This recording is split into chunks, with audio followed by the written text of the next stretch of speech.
says, "Hi Jake, why is it that XRP needs all these catalysts to make three digits when Bitcoin, ETH, Sol, and others didn't?" So Bitcoin has a much more limited supply than XRP. It has and always will because it's only 21 billion or 21 million that'll ever be available. So that's why Bitcoin, again, supply and demand dynamics. Sol both have smart contract capability, whereas XRP doesn't.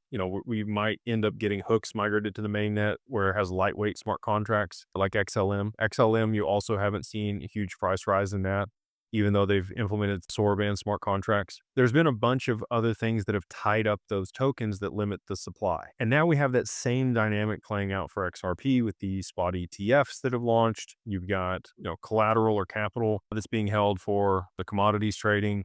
You got other derivatives that are being launched on XRP. You got stable coins and other things on the XRPL that are causing more volume in transactions. Anytime you see more volume in transactions on a network, you're going to get price appreciation of the underlying asset.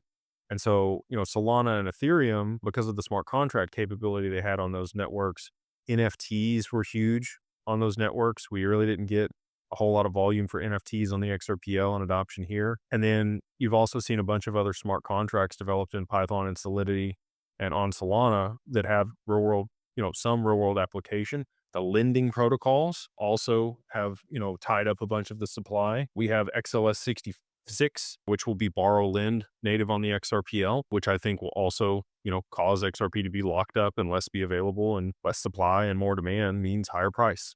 So those three in particular that you mentioned there, they've already had situations where the supply was limited and there was a significant amount of demand for the asset. And that's what caused the appreciation of those tokens and the liquidity to move into those ecosystems. And we're right here on the forefront of that for XRP. So hopefully, that's why we need all these catalysts and we need the adoption of the network so that we get the volume and then the price appreciation.